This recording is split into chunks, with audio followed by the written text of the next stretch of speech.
तो आदाब नमस्कार, एक बार फिर स्वागत है आपका क्राइम मिस्ट्री हिस्ट्री शो में। मैं आपका होस्ट दानिश। उम्मीद करता हूँ आप सब लोग खैरियत से होंगे, अपना ख्याल रख रहे होंगे, अपनों का ख्याल रख रहे होंगे। आज की कहानी गोवा से, नॉर्थ गोवा से आज की कहानी है। अब गोवा का अपना माहौल, अपना कल्चर है, आप सभी जानते हैं। उसके ट्रेडिशनल खाने, उसके फूड्स, लोग इसी वजह से वहाँ जाते हैं और हर तरीके के वहाँ पर भी बहुत सारी चीज़ है। लेकिन बाकी राज्यों की तरह वहाँ पर भी राज्यों में अलग अलग तरीके का खाना मिलता है। साउथ इंडियन खाना, नॉर्थ इंडियन खाना। नॉर्थ गोवा के एक होटल में 6 लोग आपस में रहते हैं। अब 6 के 6 आपस में रहते हैं और उस होटल में आते हैं, लेकिन उस होटल का खाना नहीं खाते हैं ना। वो किसी तरीके स्विगी या फिर ऑनलाइन डिलीवरी होती है, उससे कोई खाना ऑर्डर करते हैं।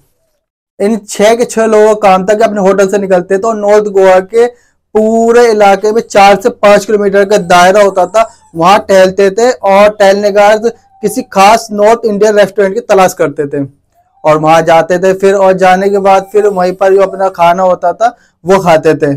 वहां जाते और खासतौर पे शाही पनीर और नान और जो डीलक्स थाली होती है जिसमें चावल रोटी पापड़ वगैरह इस तरीके की चीजें होती है डीलक्स थाली में, बस इसका ऑर्डर देते थे वो 6 लोगों के हिसाब से, लेकिन खाते नहीं थे।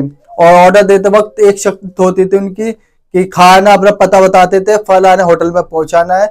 और शर्त ये थी कि उस रेस्टोरेंट का खाना किसी जो ऐप है या फिर जो ऑनलाइन डिलीवरी होती है जोमेटो स्विगी वगैरह उनके थ्रू ही नहीं आता था, बल्कि उस रेस्टोरेंट का खुद ही एक एम्प्लॉय होता था। वो एम्प्लॉय उनके होटल तक पहुंचा के आता था वो खाना। तो इस तरीके से खाना पहुंचता था, ना कि किसी ऑनलाइन जरिए से। तो अब ये घूम घूम कर ऐसे रेस्टोरेंटों में ऑर्डर देते रहे, शाही पनीर, बटर नान और इस तरीके की डीलक्स थाली। नॉर्थ इंडियन का कल्चर का खाना है। लेकिन उस रेस्टोरेंट में यहाँ पर ये खाने का ऑर्डर देते थे, वहां पर 2 चीजों का ध्यान रखते थे। ऐसा नहीं कि हर रेस्टोरेंट में ऑर्डर देते थे, वो जो भी रेस्टोरेंट था उसके नाम के आगे 2 शब्द जरूर लगाते थे, 1 या 2, रसोई या फिर दूसरा जो लिखा हो वो हो किचन। मतलब सिर्फ उन्हीं होटलों में वो खाने का ऑर्डर देते थे जिन होटलों के नाम के आगे रसोई या किचन लगा हो। जब भी वो होटल में जाते थे वहां ऑर्डर देते थे, अगर इसके अलावा कोई और होटल था तो वहां वो ऑर्डर नहीं देते थे अपना। दूसरी तरफ वो शाही पनीर और बटर नान उसकी तलाश, उसका ऑर्डर दिया जा रहा है। और उधर दूसरी तरफ तो ऐसे ढूंढते रहे ऑर्डर में, ऑर्डर देते रहे, लड़का आकर देता रहा खाना।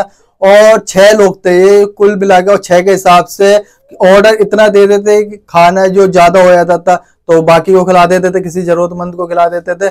मतलब 6 के हिसाब से खाना लेते थे। लेकिन अब बात ये आती है कि 6 लोग थे और 6 के 6 लोग अपने खाना ऑर्डर करते थे। अब जब खाने ही 6 लोगों को है तो इतने सारा ऑर्डर क्यों कर देते थे, इतने सारा शाही पनीर, बटर नान और ट्रेडिशनल थाली।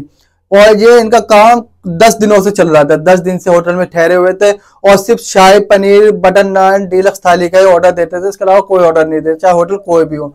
और जब जब वो आता था खाना इनके पास, तो जो भी रेस्टोरेंट का खाना इनके पास आता था डिलीवरी बॉय लेकर आता था, तो उनमें से एक जाता था और उस डिलीवरी बॉय से खाना ले लेता था और दूसरा बंदा कहीं बाहर खड़ा होता था। जैसे वो लड़का खाना देकर लौटता था उसको फॉलो करता था कि कहाँ तक जा रहा है, और वो देखता था कि उस रेस्टोरेंट तक जाता था और जिस रेस्टोरेंट में वो खाना लेकर आता था, और फिर देखकर वापसी लौट आता था और फिर अपने होटल में पहुंच जाता था वो देखने का दूसरा लड़का। तो अब 1 2 3 4 कर करके 10 दिन का समय गुजर जाता है, लेकिन कामयाबी इन लोगों को मिल नहीं रही थी। आखिरकार इन्हें 10वें दिन एक ऑर्डर जगह देता है, एक जगह और ऑर्डर इनका वही होता है, शाही पनीर, बटर नान और डीलक्स थाली। अब इतना सारा खा चुके हैं और इतना फिर ऑर्डर दे रहे हैं, क्यों खाने के बिना उनका काम पूरा होना नहीं था। इसी खाने में सारे उनके राज छुपे हुए थे, सब कुछ इनका मिशन इसी खाने में छुपा हुआ था, और खाना ही वो राज उगलेगा और खाना ही उन्हें उनकी मंजिल तक पहुंचाएगा। तो इसके बाद फिर एक दिन वो एक जगह पर एक होटल ढूंढते हैं और देखते हैं कि इस होटल में जो उनका काम है, मतलब उसके काम में रसोई लिखा हुआ है, किचन लिखा हुआ है, नहीं लिखा हुआ है। इत्तेफाक से उस होटल का नाम आंटी की रसोई होता है। अब जब आंटी की रसोई नाम देखते हैं तो वहां पर वो एक शख्स जाता है उसमें से और वहां ऑर्डर देकर आता है, सेम ऑर्डर, शाही पनीर, बटर नान और डीलक्स थाली। 6 लोगों के हिसाब से ऑर्डर देकर आता है और पैसे पेमेंट के दे देता है और बताता है कि मुझे इस होटल में अपनी डिलीवरी करानी है इस खाने की। यहाँ पर जो ऑर्डर दिया था वहां की ऑर्डर की दूरी लगभग 4 किलोमीटर थी। अब वो ऑर्डर देके चला जाता है और आने के बाद अब 6 के 6 लोग इंतजार करते हैं खाने का। जो लड़का डिलीवरी बॉय आता है, अब जब डिलीवरी बॉय आता है तो एक ने खाना पिक किया और फिर दूसरा शख्स उसी तरीके से बाहर खड़ा होता है। खाना देने वाले को पता नहीं होता है कि दूसरा शख्स फॉलो कर रहा है। अब वो खाना दे के नीचे उतरता है तो दूसरा लड़का उसे फॉलो करता है कि वो कहाँ तक जा रहा है। और वो लड़का खाना देने के बाद आंटी की रसोई होती है होटल, उस तक जाता है। अब वो दूसरा वाला उसे फॉलो कर रहा होता है इसी तरीके से। अब जब आंटी के रसोई तक वो पहुंच जाता है दूसरा शख्स, तो उस होटल के अंदर जाके बैठ जाता है। अब तो होटल के अंदर जाके बैठते थोड़ी देर बैठा रहता है, उसे फिर थोड़ी मायूसी होती है और फिर वो थोड़ा सा ग्राहकों के सामने नहीं आना चाह रहा था, मैनेजर के सामने नहीं आना चाह रहा था। उन्हें तलाश जो लोग थे उन्हें तलाश थी किसी और के इंसान की। उन्हें मालूम था कि जिस शख्स की उसे तलाश थी, उन्हें पता था कि होटल के काउंटर पे नहीं बैठेगा, खाना सर्व नहीं करेगा, बिल नहीं करेगा, वो सारे काम अम्प्लाई करेंगे। तो वो आता है और आंटी की रसोई में पीछा करते करते बैठ जाता है जाके, ग्राहक के तरीके से कि जैसे भूखा इंसान बैठ जाता है। और वहां भी उसने जाके सेम ऑर्डर करा है जो ऑर्डर इनका चल रहा था 10 दिन से, शाही पनीर, बटर नान और डीलक्स थाली। खाना इन लोगों का पहुंचा होटल में, लेकिन फिर भी इसने होटल में बैठ के यही खाने का ऑर्डर दिया कि चलो हो सकता है इसे खाने के बहाने हमारी मंजिल हमें मिल जाए। अब खाना खा रहा होता है, थोड़ी देर के बाद अचानक उसकी नजर एक लेडीज पर पड़ती है जो रेस्टोरेंट के अंदर से आती है कुछ पल के लिए। बस उसने उसको देखा, अपना खाना छोड़ा और फौरन वापस बाहर आता है और अपने बाकी के 5 साथी होते हैं उन्हें फोन करता है वहीं से और बताता है कि आंटी की रसोई आप आ जाइए फटाफट। अब थोड़ी देर में 5 साथी होते हैं वो आंटी की रसोई में आ जाते हैं और वो इधर अपना नजर गड़ाए हुआ था कि उसने जिस चेहरे को देखा था वो बाहर ना निकले, होटल के मतलब बाहर ना निकले। अब इत्तेफाक से वो लेडीज अंदर ही होती है, 5 साथी होते हैं वो भी आ जाते हैं इतनी देर में। अब जैसे ही आते हैं वो 6 हो जाते हैं, एक ये और 5 वो 6। अब जैसे वो 6 होते हैं तो अंदर जाते हैं और अंदर जाने के बाद उनके शिकंजे में 2 लोग थे, एक लेडीज और एक जेंट्स। दोनों जो थे वो हस्बैंड वाइफ थे। इनको पकड़ा जाता है, इसके बाद इनको होटल लाया जाता है, होटल से इन्हें एयरपोर्ट लाया जाता है, एयरपोर्ट से फिर इन्हें दिल्ली वापस लाया जाता है। आज ये 6 लोग 10 दिन में गोवा में बैठ के शाही पनीर, बटर नान और डीलक्स थाली का ऑर्डर दे रहे थे। और ये कोई भूखे नहीं थे, बल्कि ये कोई ऐसे भी इंसान नहीं थे सरकारी पैसे फिजूल खर्चे कर रहे हो, बल्कि ये एक मिशन पर थे। एक इस खाने के जरिए एक केस को सुलझाने की कोशिश कर रहे थे। और ये 6 के 6 लोग दिल्ली पुलिस की दिल्ली पुलिस के एक शाखा के, एक इंटेलिजेंट ब्यूरो के वो पुलिस वाले थे, एक तरीके से कहे जाए तो साफ भाषा में। मतलब दिल्ली पुलिस के थाई रेंज के पुलिस वाले थे ये 6 लोग जो थे, कोई आम इंसान नहीं थे जो 10 दिन से लगातार एक खाना ऑर्डर कर रहे थे। 10 दिन पहले गोवा में गए थे, इसी कपल की तलाश में गए थे ये। अब उस कपल को दिल्ली लाया जाता है, लेकिन अब सवाल ये उठता है कि पहली है क्या कि पुलिस की टीम जाके खाना ढूंढ रही है नॉर्थ गोवा में पूरे, और खास तौर पे वो एक ही तरीके का खाना लगातार खा रही है। और जिस रेस्टोरेंट में के आगे रसोई किचन लिखा हो उसी रेस्टोरेंट में सिर्फ खाना लेते थे वो, उसके अलावा किसी और होटल में खाना नहीं लेते थे। और खाना भी एक ही तरीके का लगातार बटर नान, शाही पनीर, डीलक्स थाली, इसके अलावा कोई और चीज ऑर्डर नहीं करते थे वो। डीलक्स थाली में सारी चीजें होती हैं, खैर आपको पता ही होगा। तो पूरी कहानी क्या है इस खाने के पीछे, तो मैं आपको बताता हूँ। 2017 में कपड़े के कारोबारी दिल्ली के, इनका नाम था विकास सांदेरिया, उम्र थी इनकी 48 साल।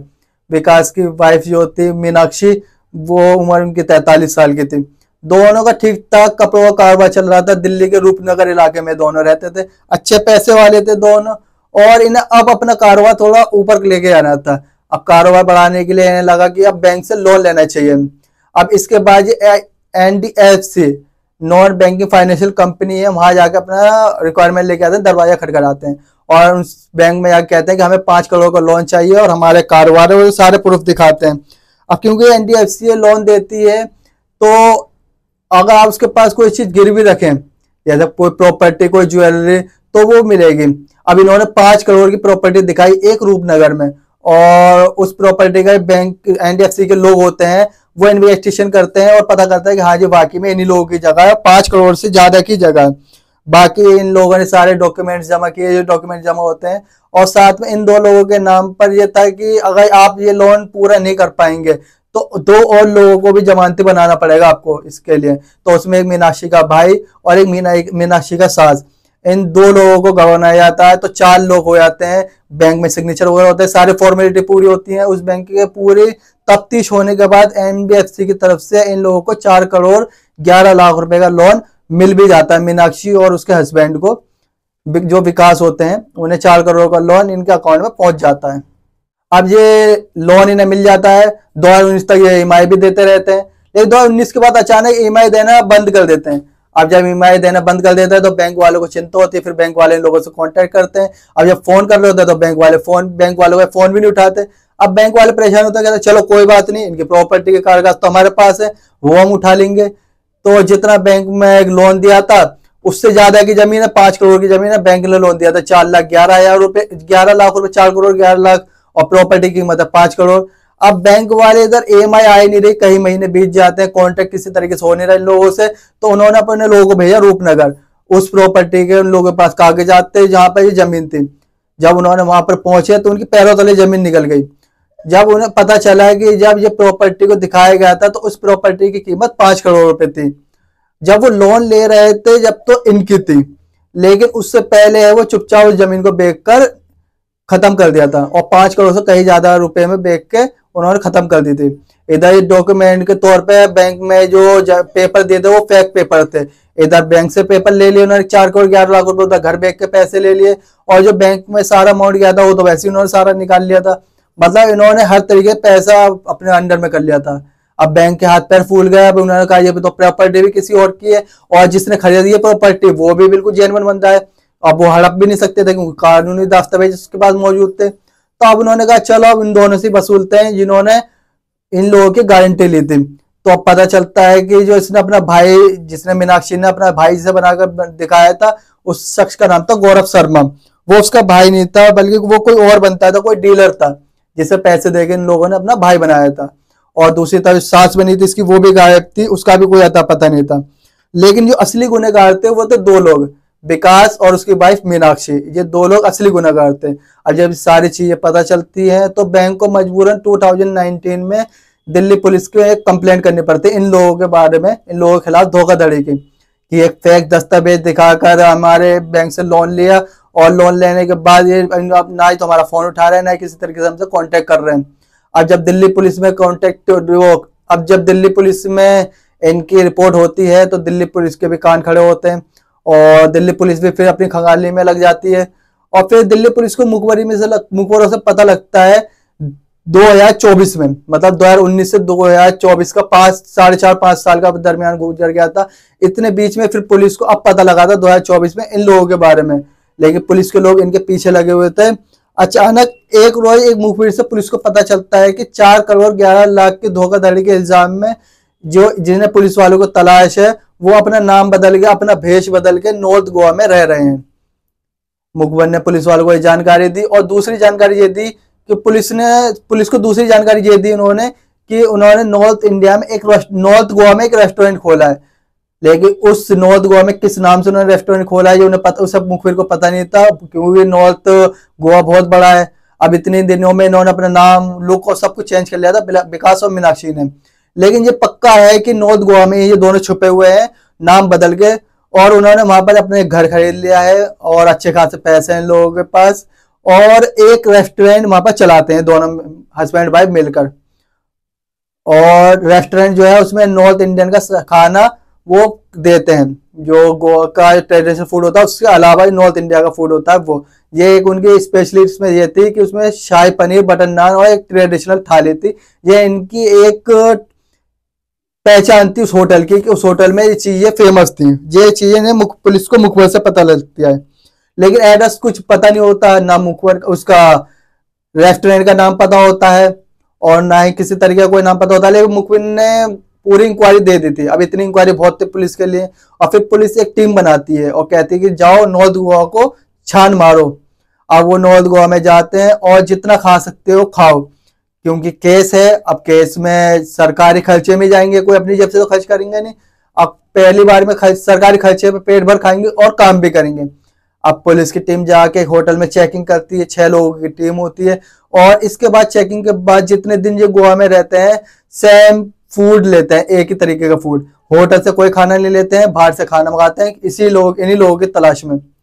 सुबह उठते थे, रेस्टोरेंट खुलने का टाइम होता था और उस टाइम पर जाते थे और निकल लेते थे ढूंढने के लिए। और इनका ये होता था कि किसी ऑनलाइन साइट से खाना नहीं मंगाएंगे, जोमेटो स्विगी वगैरह से, क्योंकि ऑनलाइन साइट से मंगाएंगे तो इन्हें खाना इनके होटल में मिल जाएगा और कहाँ से आए ये भी नहीं पता लग पाएगा। तो ये वहां पर जाते थे, वहां जाके बुक करते थे, फिर उसे होटल में मंगाते थे अपने। और जो मुखबिर ने बताया था कि इनके होटल के नाम में रसोई या किचन लिखा हुआ है, तो ये खुद जाते थे वहां पर, होटल देखते थे, होटल जिस होटल के नाम के आगे रसोई या किचन लिखा होता था तो उसी होटल से अपना खाना बुक करते थे। उसके अलावा किसी होटल से इन्होंने खाना कोई बुक नहीं करा इन 10 दिनोों में, क्योंकि मुखबिर की रिपोर्ट थी इनके पास कि रसोई या किचन ही लिखा होगा उस होटल के आगे जिनका ये होटल है। तो इसी तरीके से करते करते आखिरकार 10वें दिन ये कामयाब हो गए।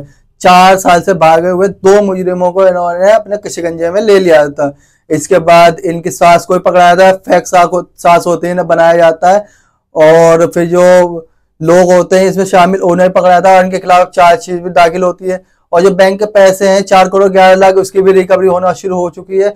और सबसे बड़ी बात यह है कि जो अगर ये पैसे देकर बाहर आना चाहते हैं तो इन्हें वो खाने के सारे बिल भी खुद देने पड़ेंगे।